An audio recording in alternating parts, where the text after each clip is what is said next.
Premier match choc de cette Coupe du Monde, Maroc-Brésil, 1-1, ça finit. En étant marocain, sincèrement, je ne suis pas déçu du score. On aurait pu aller chercher la victoire, mais quand tu regardes l'ensemble du match, je ne suis pas déçu de ce match-là. Puis on va en parler dans cette vidéo, ok? Déjà, premièrement, tu regardes la compo, ok? Sincèrement, au début du match, parce que Wahbi il a beaucoup parlé d'un système de jeu. Et le système de jeu, c'est qu'il voulait des ailiers qui percutent. Par exemple, du côté droit, t'as pas, Brahim Diaz, c'est pas forcément quelqu'un qui va extrêmement vite, mais t'as Hakimi. Donc Hakimi va compenser vu qu'il monte énormément. Et Hakimi, c'est une fusée. De l'autre côté, tu avais Abdé. Avec la blessure d'Abdé, j'étais convaincu que soit il allait avoir Aimé Mouni à gauche, ou soit il allait avoir Talbi. J'étais convaincu. Finalement, il y a mis el Khenous. Et sincèrement, au début, je ne l'ai pas compris. Mais quand je regarde la première mi-temps du Maroc, j'ai compris pourquoi il l'a mis. Parce que, en fait, quand tu regardes en face, tu avais Ibanez, qui est un défenseur central. Mais c'est pour ça que je me suis dit, s'il y avait Abdé, il aurait mangé Ibanez de A à Z. Dommage, dommage, dommage que Abdé n'était pas là. Parce qu'en termes de percussion, en termes de vitesse, il lui aurait fait un boulot. Parce que déjà avec El Khenous, j'ai trouvé que Ibanez n'était pas serein. Alors je me dis avec un Abdé en forme, sans blessure, mais il l'aurait mangé. Maintenant, bon, on va pas parler d'Abdé, c'est du passé, malheureusement, il s'est blessé. Sinon, El Khenous, j'ai bien aimé, mais bon, El Khenous, son profil, c'est pas un ailier, c'est pas un gars qui est rapide, c'est pas un gars qui va percuter, c'est un gars qui est bon dans les petits espaces, c'est un gars qui a la même position qu'Ounahi, mais aujourd'hui, il a joué beaucoup plus à gauche pour remplacer Abdé, mais on n'avait pas le même système que si c'était Abdé qui était là. Donc c'est ça, l'entame de match, sincèrement, l'entame de match était incroyable. On les a dominés, genre je te parle des 25-30 premières minutes, on les a mangés, on les a bu, ils respiraient pas. Et en fait, cette première mi-temps m'a rappelé énormément la première mi-temps face à l'Écosse, j'allais dire. Face à, euh, face à la Norvège. Face à la Norvège, la première mi-temps qu'on a joué face à la Norvège, elle était exceptionnelle. Ils n'arrivaient pas à respirer. À chaque fois qu'ils essayaient de dégager le ballon, il y avait un joueur, la contre-pression. Dès qu'on perdait la balle, on mettait de la pression. Et c'est exactement ce qu'on a fait à la première mi-temps face au Brésil. On les a dominés pour moi, même si en termes de possession, je pense qu'ils étaient au-dessus. Mais bon, moi, je ne résume pas la domination juste à la possession. Déjà, en termes d'occasion, on en avait beaucoup plus eux. Ils ont marqué un but sur un exploit individuel, sur Vini, qui marque un but à la Vini, on va dire. Il arrive, il déjoue, comment il s'appelle, El Ainaoui, il revient sur son droit. El Ainaoui, je ne veux pas dire qu'il joue mal le coup, mais sincèrement, tu sais que Vini va pas aller sur son gauche. Tu sais que Vini va repiquer dans l'axe pour essayer d'enrouler. Et c'est exactement ce qu'il a fait. Donc, après, Vini, tu peux pas le jouer en un contre un. Vini, il faut toujours qu'il y ait deux joueurs contre lui parce que c'est l'un des meilleurs dribbleurs du monde. Donc, c'est dur de jouer Vini en un contre un. Et malheureusement, on a un Hakimi qui monte énormément. Donc, Vini, c'est sûr qu'il va s'amuser. Même si je trouve que Hakimi, les 1v1 qu'il a eu face à Vini, sincèrement, je trouve qu'il a été très bon. Donc, si ça part l'exploit individuel de Vini, la première mi-temps, pour moi, elle est dominée. On la domine, on la prend, cette première mi-temps-là.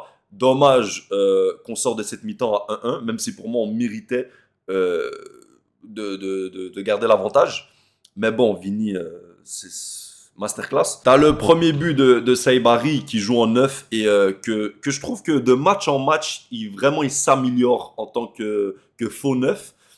Même, on l'a vu en fin de match, très fatigué parce qu'il avait absolument tout donné. Et j'aurais aimé que Wehbi le sorte 10-15 minutes avant parce que déjà, tu voyais qu'il était complètement cuit. Déjà, la chaleur, tu l'as ressenti parce qu'entre la première période et la deuxième période, le rythme, il a complètement diminué. Tu vois qu'en première période, les gars avaient les jambes, ils contre-pressaient dès qu'ils perdaient la balle. Beaucoup d'efforts, beaucoup de replis, et tu vois que le rythme en deuxième a complètement diminué. Je pense que la chaleur, il faisait comme 31-32 degrés, et l'humidité, parce que c'est bien beau qu'il fasse chaud, mais l'humidité, ça te coupe le souffle, ça te coupe les jambes. Et on l'a remarqué ça en deuxième mi-temps, que ce soit du côté du Maroc, les gars, ou même du côté du Brésil. C'est ça, je sais pas pourquoi, mais je parlais du but de Saibari. Quelle passe de Brahim. Brahim Diaz, merci, la passe, elle est exceptionnelle. L'appel est exceptionnel, il prend de vitesse, il fait un lob magnifiquement calculé. Et les gars, j'ai crié comme un malade. Quel but. quelle action. Et on prend les devants 1-0, ensuite il y a le but de Vini 1-1. Donc dans cette première mi-temps-là, j'ai rien à dire sur le Maroc, sincèrement. Comme face à la Norvège, j'avais absolument rien à dire. On les a dominés. Ensuite, à la deuxième mi-temps. La deuxième mi-temps, franchement, elle est comme la fin de la première mi-temps. Ça veut dire, genre, à partir de la 35e minute, le Brésil reprend le rythme et reprend le contrôle du match. L'entame de la deuxième mi-temps, elle est pas bonne côté Maroc. Elle me rappelle exactement la même chose que le match face à la Norvège. Encore une fois, je trouve qu'il y a beaucoup de similitudes entre ces deux matchs-là. Donc, c'est ça, ils arrivent. Donc, le Brésil, ils reprennent le rythme, ils reprennent la possession. Ils nous font un peu ce que nous, on leur a fait en première période. Donc, on n'arrive pas à sortir de notre zone, on n'arrive pas à contrôler, on n'arrive pas à faire on n'arrive pas à enchaîner les passes. La possession, elle est clairement de leur côté. Et eux, en fait, ce qu'ils ont fait, c'est qu'ils se sont ajustés. Ça veut dire qu'ils ont mis Casemiro, ils ont enlevé Casemiro plutôt, parce que Casemiro ne connaissait pas un gros match, il a perdu beaucoup de ballons en première mi-temps. Et ils l'ont remplacé par Fabinho, Fabinho, c'est pas forcément euh, un joueur ou un milieu exceptionnel, mais Fabinho, il y a un meilleur contrôle balle au pied que Casemiro. Donc c'est quelqu'un qui ne se reste pas avec le ballon, c'est quelqu'un qui est capable de garder la possession, et c'est quelqu'un qui, même si physiquement est très limité, mais c'est quelqu'un qui, niveau possession et niveau contrôle de balle, donc technique, c'est quelqu'un quand même qui est supérieur à Casemiro, le Casemiro actuel. Donc je trouve que c'est un bon ajustement de la part de Ancelotti. Et j'ai pas trouvé cet ajustement-là côté Wehbi, en tout cas en début de deuxième période, parce que sincèrement, tu voyais que le Maroc avait plus d'énergie. Moi, je pense que les changements auraient dû être faits à partir de la 45e, en gros, début de la mi-temps, dès que tu rentres, comme le Brésil, ils ont fait, ou tu rentres à la 60e minute. Mais là, je trouve que tu as tardé. Je pense que le premier changement, il est parvenu à la 65 ou la 70e. Je trouve que c'était un peu long parce que déjà, les 15 premières minutes, tu voyais que le Maroc, on souffrait, les gars. On va se dire la vérité, on souffrait. Et j'aurais aimé des ajustements plus vite. Ensuite, il y a eu l'entrée de Talbi et Memouni. Talbi, sincèrement, non, un non-facteur. Sincèrement, j'ai vraiment été déçu de son entrée. Déjà, il est rentré à droite. Je trouve que c'est pas sa position naturelle. C'est un ailier gauche de base. Donc, j'ai pas été impressionné. Il n'y a aucune audace dans son jeu, aucune initiative, aucune percussion, aucune vitesse. On t'a ramené pour que tu remplaces Abdé. Si c'est même pas si tu donnes rien, c'est mieux qu'on mette Amin Sbey, les gars. Au moins, Amin Sbey, tu sais qu'il va arriver, qu'il va percuter, qu'il est technique, qu'il va essayer de provoquer des choses. Talbi, sincèrement, j'ai été déçu de son entrée. Maintenant, je sais qu'il revient de blessure. Mais j'attends beaucoup, beaucoup plus de Talbi. Et Memouni, tu vois, au contraire, lui, il a commis des erreurs. Il y en a commis une d'ailleurs qui a presque mené à une occasion du Brésil. Je ne me rappelle pas exactement c'était à quelle minute du match ou c'était quel revirement, mais je sais qu'il y a eu un revirement Memouni. Mais sincèrement, Memouni, ce que j'ai aimé, c'est qu'il a tenté des choses. Des dribbles, il a essayé de percuter, il a essayé de faire des passes, des enchaînements, des renversements de jeu, des changements d'aile. J'ai beaucoup aimé Memouni, même s'il n'a pas toujours été juste, mais je trouvé beaucoup supérieur à Talbi dans ce match-là, en fait, dans son entrée. Et voilà. Sinon, Ounahi, j'ai oublié d'en parler, les gars. Ounahi, j'ai oublié d'en parler. Il n'a pas été mauvais, mais il n'a pas été un facteur dans ce match-là. Ounahi, j'en attends beaucoup, mais beaucoup, beaucoup plus. Et en soi, Ounahi, on le connaît. On sait ce qu'il est capable de donner. On sait qu'il est capable d'être bon dans les petits espaces. Mais c'est pas suffisant. C'est pas suffisant, je suis désolé. Ounahi, ce que j'ai vu d'aujourd'hui. Alors oui, il y a des bonnes choses. Ounahi, c'est quelqu'un qui est très bon techniquement. Donc la semelle, des petites touches, des petits ponts, ça on le connaît. Mais on attend plus, on attend qu'il soit décisif dans l'autre partie de jeu offensivement. On attend à ce qu'il fasse des vraies différences, pas seulement techniques, mais qui coupe, pas qui coupe des lignes de passe, mais qui brise des lignes de passe plutôt, qui brise des lignes en faisant des passes. En tout cas, vous m'avez compris les gars. Donc j'attends beaucoup plus de Ounahi, même s'il n'a pas été mauvais. Il n'a pas été mauvais, les gars. Mais je m'en attends. Je m'en attends plus. Et si Ounahi n'est pas capable d'en donner plus, j'ai trouvé le match d'El Khennous très très bon. Et si tu me donnes le choix entre Ounahi et El Khennous sur ce match-là, je trouve que El Khennous, il a été plus impactant dans ce match-là. Il a montré plus de choses qu'Ounahi. Et voilà, les gars. Donc, en revenant à Wehbi, le seul truc que je peux lui reprocher, c'est d'avoir tardé à faire des remplacements. Tu sens qu'en deuxième mi-temps, déjà en termes de rythme, comme j'avais dit plus tôt, En fait, la chaleur nous a vraiment étouffés, que ce soit nous ou le Brésil. Puis je trouve qu'il fallait de la fraîcheur. Puis cette fraîcheur-là, elle est venue un peu tardivement, je trouve, sincèrement. Shadi Riyad, j'ai beaucoup aimé. Shadi Riyad, beaucoup aimé. Des bonnes initiatives, même si des fois il me fait peur, Shadi Riyad. Des fois il me fait peur sur certains mouvements. Il est pas fluide. Il a essayé aussi une roulette à un moment donné, bon, qui était vraiment pas fluide, mais qui a été plutôt efficace, on va dire. Mais qu'est-ce que je voulais dire? Mais maintenant, je vais vous donner les gars mes tops. Flop, sincèrement, je n'ai pas trouvé qu'il y avait des flops. Il y a eu des joueurs qui ont moins bien joué que d'autres, mais des flops, j'ai pas un flop en particulier où je me suis dit, ah non, lui, il a vraiment pas été bon. Non. Top, j'en ai deux. J'en ai deux. Bouedi. Bouedi, les gars, sincèrement, le meilleur joueur du match. Que ce soit côté Brésil, côté Maroc, ça a été le meilleur joueur de ce match-là. Ce gars-là, il est impressionnant. En fait, moi, ce qui m'impressionne le plus avec ce gars-là, déjà, c'est son âge et c'est sa maturité à son âge. Quand je regardais le match, il y a un commentateur qui a dit, est-ce qu'il y a 18 ans ou est-ce qu'il y a 38 ans? Puis ce commentaire, pour moi, reflète exactement la performance de Boadé aujourd'hui.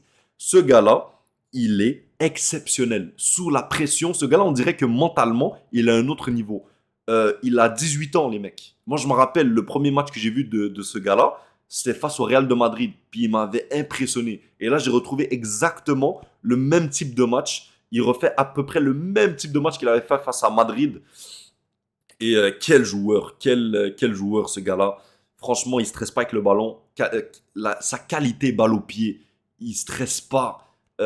Toujours la bonne solution. Avant même d'avoir la balle, avant même d'avoir la balle, les gars, vous savez ce qu'il fait? Il scanne à gauche, à droite. Il regarde toujours à gauche, à droite. Et il sait déjà, avant même d'avoir le ballon, il sait déjà ce qu'il va faire.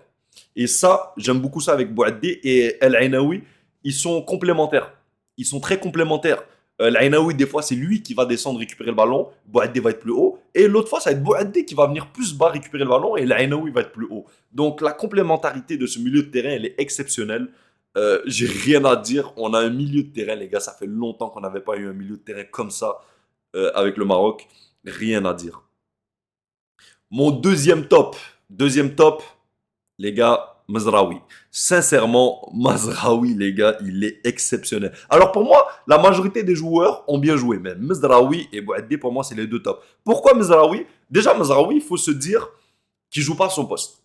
Même s'il a déjà joué à gauche, mais que ce soit United, avec le Maroc en Coupe du Monde 2022, à la CAN, mais Mazraoui, c'est un défenseur droit. Et en tant que latéral gauche, il est aussi exceptionnel.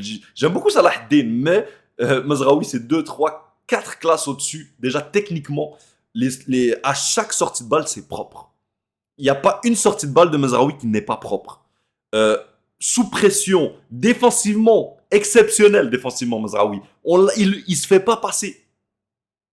Très intelligent. Et même offensivement, il rapporte, que ce soit en termes de technique, trouve toujours les bons espaces capables de combiner. Il sort toujours de la pression avec la balle. Il trouve toujours la bonne solution. Donc pour moi, Boadi, top aujourd'hui, milieu de terrain, le meilleur joueur du Mountakab aujourd'hui. Et le deuxième pour moi, c'est Mazraoui. Je voulais parler de Diop. Issa Diop, pour moi, c'est pas un point négatif. Il a même été bon. Seule remarque avec Issa Diop qui m'énerve, c'est toujours passe à Bono. Toujours. Pression, passe à Bono. Le mec qui a 10 mètres de Issa Diop, il va se retourner, il va passer à Bono. À un moment donné, tout ce que je demande à Issa Diop, je ne demande pas qu'il prenne des risques inutiles. Tout ce que je demande, c'est qu'il prenne un minimum d'initiative. Quand tu as un joueur qui est à 10 mètres de toi, tu n'es pas forcément obligé de revenir en arrière et de passer toujours à Bono. Des fois, j'aimerais qu'il coupe des lignes. J'aimerais qu'il prenne un peu d'initiative. C'est bien beau d'avoir la pression. Bien sûr que Issa Diop, c'est pas le gars le plus à l'aise balle au pied. Mais il y a une différence entre pas être à l'aise balle au pied et essayer de trouver des passes, essayer de... Oui, si t'as aucune option, c'est pas grave que tu reviennes à Bono. On n'a pas les défenseurs les plus à l'aise balle au pied. Ça, je le comprends. Que ce soit Shadi Riyad ou Diop. Même si pour moi, Shadi Riyad est beaucoup plus efficace balle au pied qu'un Issa Diop. Mais sincèrement, Issa Diop, des fois, il me fait peur sur ses... déjà, il a failli nous coûter un but. En fin de match, il fait une passe très faible, pas appuyée sur Bono. Bono qui a dû sortir. Puis Bono, il a failli se blesser sur ce contact-là avec Rafinha. Et donc, tu vois, il me fait peur, moi, Diop, à chaque fois, il doit revenir sur Bono. Mais dans l'ensemble, j'ai aimé son match. Je trouve qu'il a été là, il a été solide. Mais j'aimerais juste qu'il prenne plus d'initiative et qu'il fasse des passes vers l'avant et non vers l'arrière. Sinon, les gars, 1-1 face au Brésil, rien à dire. Aujourd'hui, le Maroc a passé un stade. Aujourd'hui, les attentes qu'on a envers le Maroc sont complètement différentes que des attentes qu'on avait avant. Et même d'un point de vue monde, dans le monde, on ne nous voit plus comme avant. Aujourd'hui, les gens voyaient un 50-50 entre le Maroc et le Brésil. Les gars, on revient avant la Coupe du Monde 2022, mais tout le monde aurait dit le Brésil va manger le Maroc. Aujourd'hui, c'est 50-50. C'est juste pour vous dire le stade, et même en tant que fan, en tant que, en tant que citoyen marocain, en tant que Mrebi, même nous, on n'a plus ces attentes-là qu'on avait avant. On a des attentes où, aujourd'hui, sincèrement, je pensais qu'on pouvait battre le Brésil. On parle du Brésil. 5 étoiles. Certes, c'est plus le Brésil même il y a 10 ans, on va dire. Même si le Brésil il y a 10 ans, en tout cas, c'est déjà mieux que le Brésil d'aujourd'hui. Mais c'est plus le Brésil d'avant. Mais c'est encore un gros Brésil. Quand tu regardes leur défense centrale, c'est l'une des meilleures. Tu regardes leur attaque, Vini, Rafinha, exceptionnel. Et pourtant, on espérait une victoire du Maroc aujourd'hui. Et c'est juste pour vous dire que notre vision, elle a changé, puis pas seulement notre vision, mais la vision du monde entier sur le Maroc a changé. On a dépassé un stade, on est en train de confirmer notre état actuel, et on a tenu tête, les gars, au Brésil. Et voilà. Donc, sur ce, merci d'avoir écouté la vidéo, likez, commentez, partagez, et on se retrouve au prochain match, je pense que c'est face à l'Écosse. Donc, merci d'avoir regardé la vidéo. Peace out!